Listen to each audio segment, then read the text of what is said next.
It's the third church to be on the site. The first church got burned down 1722, just 4 years after the city was founded. Got blown down by a hurricane. Second church was burned down in the Great Fire of 1788. Good Friday fire burned down most of the French Quarter, which was all of New Orleans at the time. All right, easy. Oh, right there. Hey guys, we're on a horse ride in the French Quarter right now. There you go. The cathedral was the inspiration for the Disney castle before every Disney movie. Walt Disney, he wanted to start a Disneyland here, but it never panned out. Toy Story, Little Mermaid. It's already Disneyland for adults here. We got Cafe du Monde on the right. Cafe du Monde is a staple here in New Orleans. It's open every day of the year, 24 hours a day, 8 days a week. They only close down on Christmas Eve for a couple hours. They've been in business since 1862, doing coffee and beignets since 1862. The secret to their success, to be in business that long, they must have a secret. I think their secret is they haven't changed the fryer grease since 1862. Wow. That's pure speculation. That's just a joke. They're the third oldest restaurant in New Orleans. The second oldest restaurant's across the street there. It's called Two Jacks. It took me 2 years to figure out how to pronounce Two Jacks, but it is Two Jacks. It's a standing room only bar, white tablecloth dinner. They claim to have invented brunch, which they've been around since 1856. Easy there. Who's to say, really? Although people might have been having brunch before that. They also serve absinthe in Two Jacks. If you want to drink some absinthe, popular European drink. Tastes like licorice. It's if you drink too much absinthe, real strong stuff. They say you might see some green fairies if you drink too much. But you might see green fairies any day here in the French Quarter. Tinkerbell. All right, Coco, good draw. All these columns along here, this is all the French Market Incorporated. You follow these columns back, you go on down to the French Market. French Market is the oldest open-air market in North America. Before it was a French fur trading post, it was a Native American trading post for maybe thousands of years. We don't know how long it's been going because of oral tradition rather than written history for the Native Americans. Oh, right. Oh. All right, come on. Wow. I see your teeth. There we go, Coco. Good, Coco. Good girl. Girl. There we go. Now we're going in the lower quarter right here. The lower quarter has nothing to do with elevation. This means we're downstream on the river. Downstream on this side of the cathedral. Lower quarter, upper quarter is the other side of the cathedral. So we got 4 directions in New Orleans. We got upriver, downriver, behind us, riverside, the muddy Mississippi. And then we keep going this way, we go on to Lake Pontchartrain, lakeside. Those are the 4 directions in New Orleans. It's easy to get lost here because we're in the Crescent City. There's a big old bend in the Mississippi River, and the city of New Orleans sits right in that bend. And that's why we're called the Crescent City. We're actually on the sliver on the river. We're on the high ground right here. It goes around with the big bend in the river. We're 10 or 15 feet above sea level right here. You keep going this way, you go about 15 or 20 feet below sea level. Keep going around the bend of the river that way, you go down 20 or 25 feet. But we're in the best place to be during a storm. It doesn't really flood here in the French Quarter. Guys, we're on a horse ride in the man. This area is a little more scenic. The further you go in the upper quarter, it's more bars and hotels. It's more commercialized. Yeah, guys. So Now on the left, you see this building, how it's bowing out at us like it might fall over on us at any time? Well, it might, but it probably won't. We're just sinking a little bit every year. So guys, the man is telling us strict orders about the French Quarter. The general rule of thumb is that we're sinking an inch every 8 to 10 years. So last year, they did the sediment reports and they said we were sinking an inch or 8 inches every year. But they're going to redo the sediment reports this year, and it's going to be something else. The general rule of thumb is we're sinking an inch every 8 to 10 years. So the house leveling business is a good business to be into in New Orleans. Now we're on Charter Street right here. Charter Street in New Orleans is Charters. In French, it would be Chart, but that's way too easy of a joke there. We have our own language in New Orleans. So everybody says hi, how you doing? All right. You call it Chart Street, Charters. A couple streets over, you go over to, it's spelled Burgundy, but everybody says Burgundy. Now on the left, you see a nice little courtyard there. Nice little courtyard, lush. You go in through your courtyard, and your apartments are all divided up in there if you live in the French Quarter. The courtyard has been the main entryway for a long time. Ever since the Victorian era, like cities like London or Paris, people of New Orleans would throw their trash out in the streets. They throw their chamber pots out in the streets. And so these doors would be kept shut. They're more like your back doors. It's still the same today. New Orleans is still a dirty old town, but we love it. It's a beautiful town. Every morning at 5 a.m., y'all might know this from staying up and partying until 5 in the morning on Bourbon Street, but every morning at 5 a.m. there's a truck that drives down Bourbon Street with soap and water, and it scrubs the road. All right, Coco. Now we're getting into the Piccolo, Palermo, or Little Italy area of town. This area is where the Italians settled when they first came to New Orleans around the turn of the 1800s. And this is where the muffalata sandwich was invented. It's an Italian New Orleans sandwich. It's got, actually, a block over, Central Grocery. That's probably one of my favorite sandwiches. Right there. It's a good one. All right. The muffalata, it's got 3 different types of Italian meats, a couple different cheeses, and then it's carrots, garlic, cauliflower, olives, and olive oil all chopped up and put on a sandwich. All right, Coco.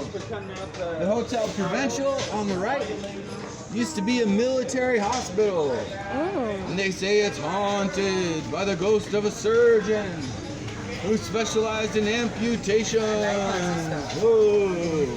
Do the haunted house this year. So he wanders the halls in his gown, looking for arms and legs to cut off. Yeah. So you could say it costs an arm and a leg to stay there, but it probably does cost an arm and a leg to stay there. This end of the French Quarter is the most expensive hotels. Down this way, you got Hotel Provincial. Further on down, the most expensive hotels, Le Richelieu. And it used to be a high-class brothel. All right, go. Now on the right, we're going to see the oldest building in the whole area. It's called the Ursulines Convent. It's this building with the cross on it. All right, easy there. Go. Easy now. The Ursulines nuns. All right, right there. Ursulines nuns came here. In 1727, but they didn't get this building with the cross on it built until 1734. It's older than the United States. It's been a cloistered nunnery ever since. Still a cloistered nunnery to this day. They have a museum in there. Down where it makes the L, that's a chapel. They have fancy weddings in there. That was an addition in 1845. But of course, nuns are in there. Nuns don't come out very often, so I don't see them about once a year. Nuns don't come out often. Nuns don't get none neither, and it's none your business what they're doing in there. Mama. Actually, I told that joke to a friend of mine. She was studying to be a nun. I gave her a ride to the airport and told her that joke, and a couple months later, she was not studying to be a nun anymore. I saw her a couple months after that. She had a boyfriend. All right. Now on the left, we got the Hotel Via Convento. This is what they call the House of the Rising Sun from the old song. Eric Burden and the Animals made famous in the 60s. There is a house in New Orleans Oh, the rising sun, and it's been the ruin of many poor boys and me. Oh God, come on. It was the ruin of many poor boys. It was a brothel. Haunted hotel. This is where the Axeman, made famous in the American Horror Story series, he had his first murders there. It used to be an Italian grocery at the haunted hotel. Wow. And the Axeman, he would chisel through the bottom square right below the window and leave his chisel out. That was his calling card. And then he liked murdering Italian groceries. Guys, the man is telling us stories of the French Quarter from the old days, like the 18th, Now, 17th. You couldn't tell, but this building on the right is actually a parking garage. I know you probably don't believe me, but it is. All right. All right, Coco. You can't.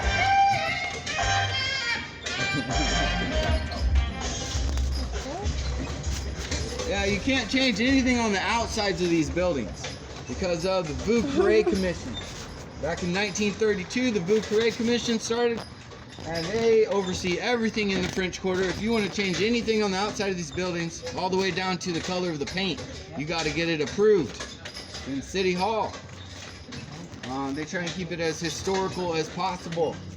Now on the right, you have a balcony. Duh. Okay, big whoop. It's a balcony. But right next to it, it's a gallery. It comes from the French word. You got the gallery poles holding up the gallery. That's the difference. It's a minute difference, but it makes all the difference in the world during Mardi Gras if you're having a big party up there. And before Mardi Gras on Bourbon Street, they have a little joke ceremony where they grease the poles up. We call it the annual greasing of the poles, and they grease them up and see who can climb to the top first. Watch everybody fall down. Point and laugh at everybody who does. I think I might compete this year. Who knows? All right, now you couldn't tell, but we're about to get to Bourbon Street right here. One reason is because the sign's torn down, but also there's no bars down here. This is we're actually gonna loop around and see the last bar on Bourbon Street. It's the oldest bar in North America. It's the Pirate Bar. All right. Yeah, the party's on down that way. This is a residential area of town.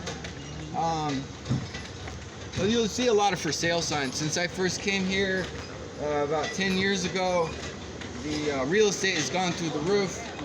The rent's doubled. The real estate's gone through the roof.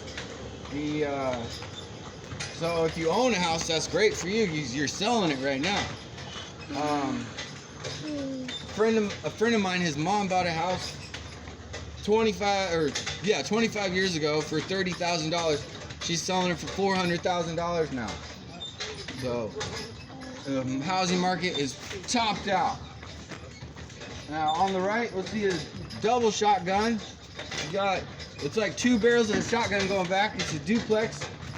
One side, if you open all the doors in the house, hopefully you shoot a shotgun through, it won't hit any walls or people or pets.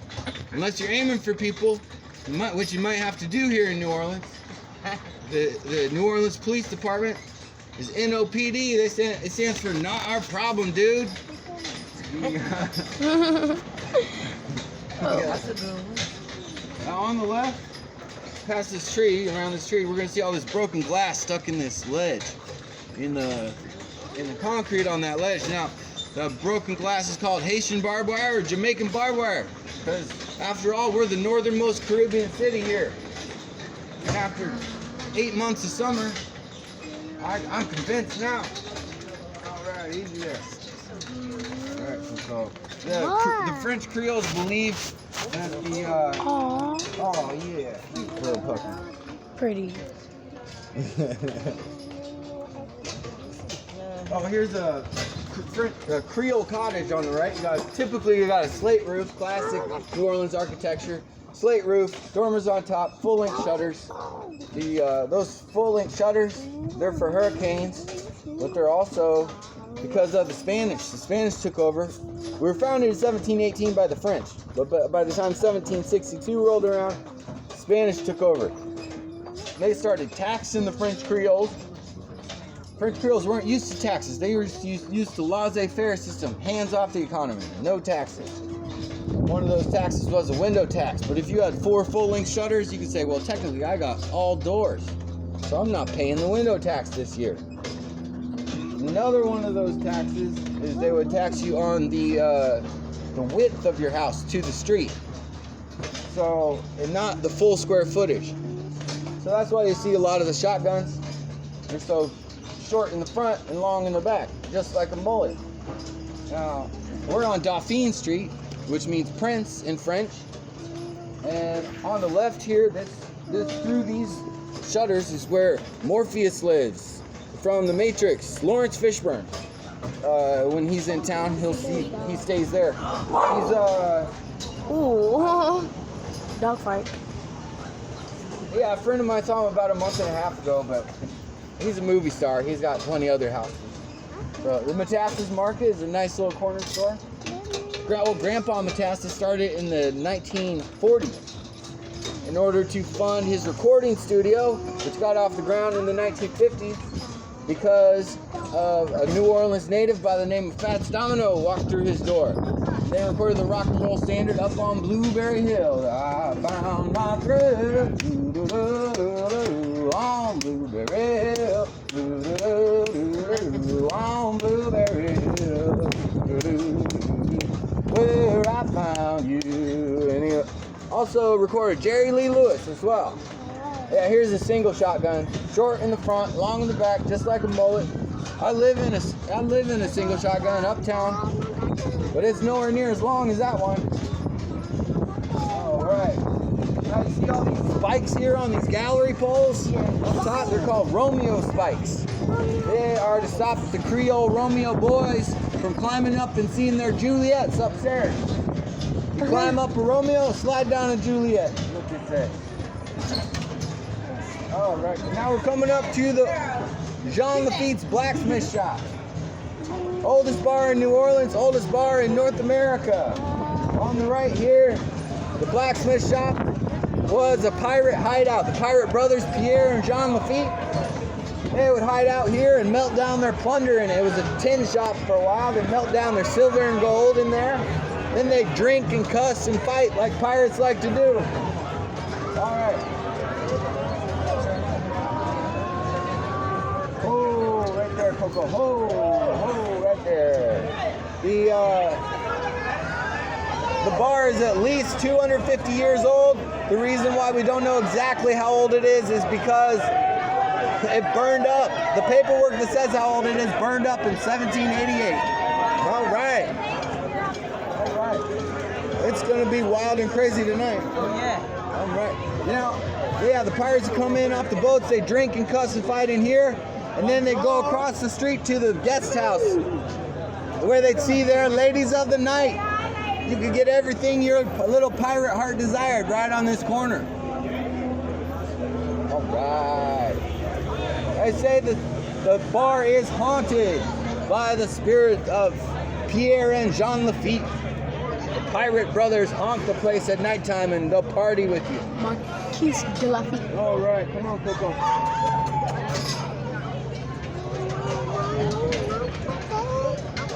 Good job, Coco. All right.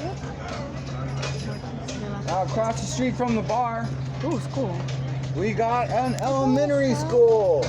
It makes perfect sense because teachers need a good happy hour. So do parents. Parents need a good happy hour. This is Homer Plessy Academy. It's named after the grandfather of the Civil Rights Movement. Back in 1897, he went all the way to the Supreme Court to argue for desegregation. He lost the case, but he got the ball rolling, so he's known as the grandfather of the Civil Rights Movement. He's buried over in St. Louis Cemetery, number 1. There's a few famous people who've gone to this school. The writer, Truman Capote, the talk show host, Ellen DeGeneres, the workout guru, Richard Simmons, the musician, Lenny Kravitz. That's what y'all want to do. And there's a bad apple in the bunch. Lee Harvey Oswald went to this school. He had to go to school somewhere. All right. Good job, Coco. Now you might hear me talking to Coco while we're going, because a horse will do what you tell it to do, but a mule wants to know why. The mule's like, why? She's really smart. She's smarter than she lets on. All right, good job, Coco. Excuse us, thank you. Now we're turning on to Royal Street. Royal Street's one of the prettier streets in the French Quarter. We got a lot of art galleries, antique shops, boutique hotels, restaurants. And on the left, you got Tiffy Mahoney's. Tiffy Mahoney's is a wig shop. It's really expensive and fancy, but if you get it from Mardi Gras, you can brag to all your friends and say, I got my wig done at Tiffy Mahoney's, so there.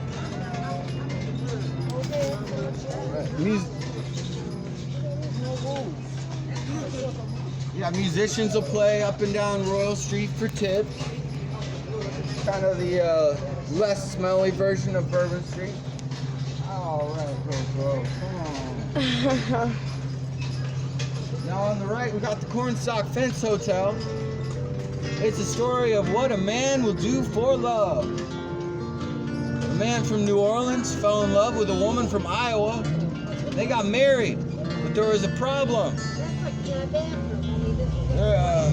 She was homesick. She was homesick for Iowa and seeing cornfields out of her Midwest home, and for seeing her parents. So he sent her home for 7 months. 7 months later, she came back with her parents to live in this mansion that he built while she was away. Before she left, they couldn't decide on what kind of architecture to do, so he just combined it all. He did a medieval castle turret on the left, Greek Corinthian columns out front, and a Victorian walkout up on top. He bought the fence out of the Sears Roebuck catalog back in the 1850s for what would be around $1 million today. What a man will do for love. Yeah. That's so luxurious. Mama, that's so luxurious. That's so luxurious. All right, Coco. Oh, and Elvis Presley, he stayed there in the Cornstalk Fence Hotel in the 50s whenever he was filming King Creole, which he said was his favorite movie to film because he was partying on Bourbon Street. All right, now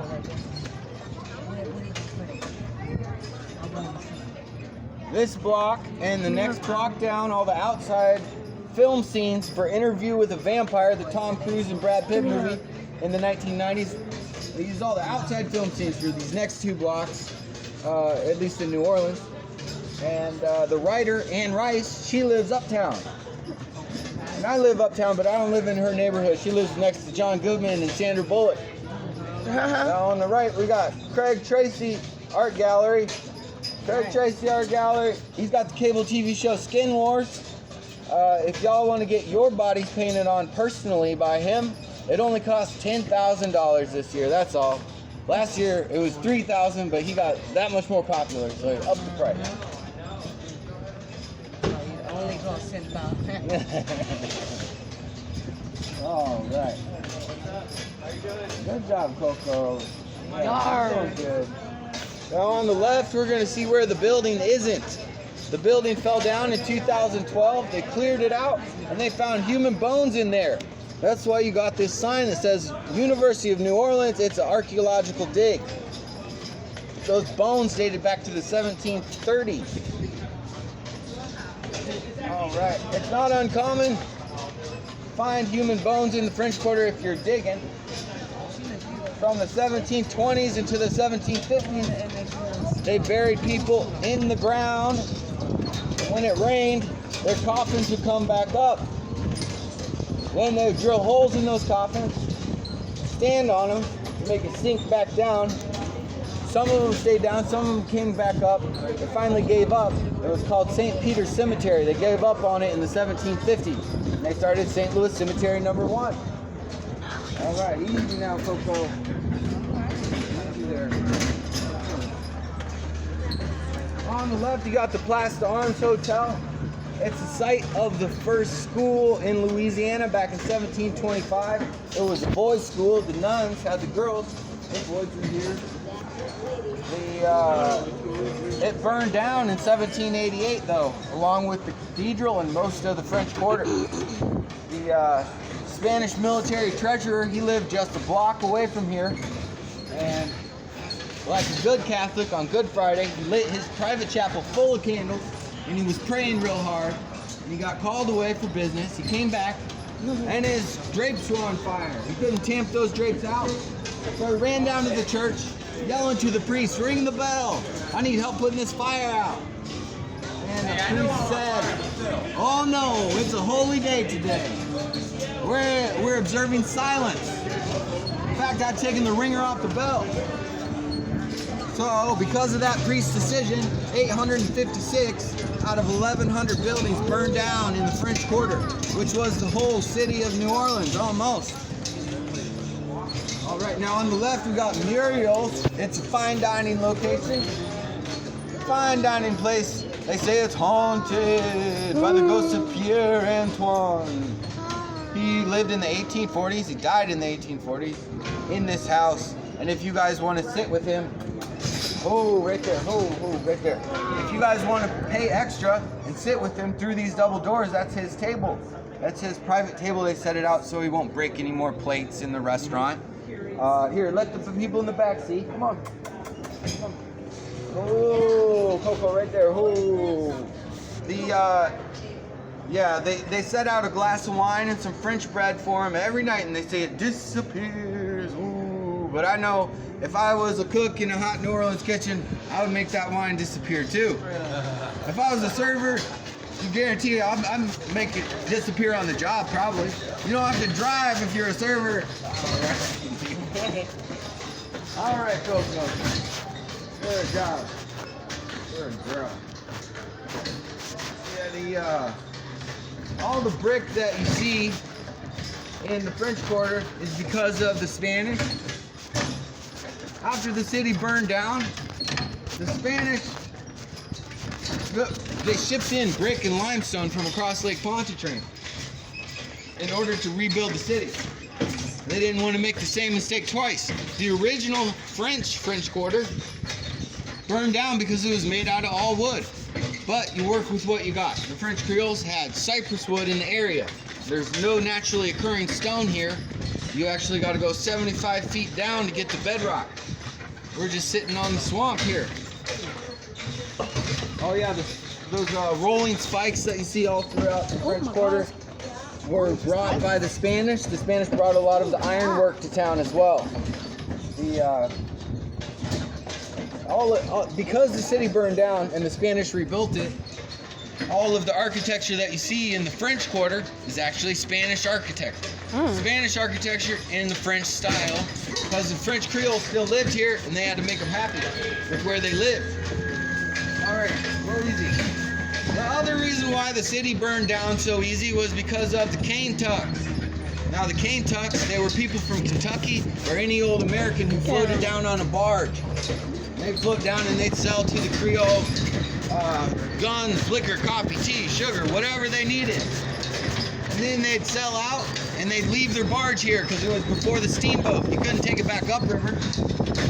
And the French Creoles used that barge wood to build the roads out of. So you have cypress wood for the houses, barge wood for the roads. That's why it burned down so easy. Yeah, don't mind the bumps, folks. Sorry about the bumps, but don't mind them. It's all part of the romance of New Orleans. All right, Coco. Good job.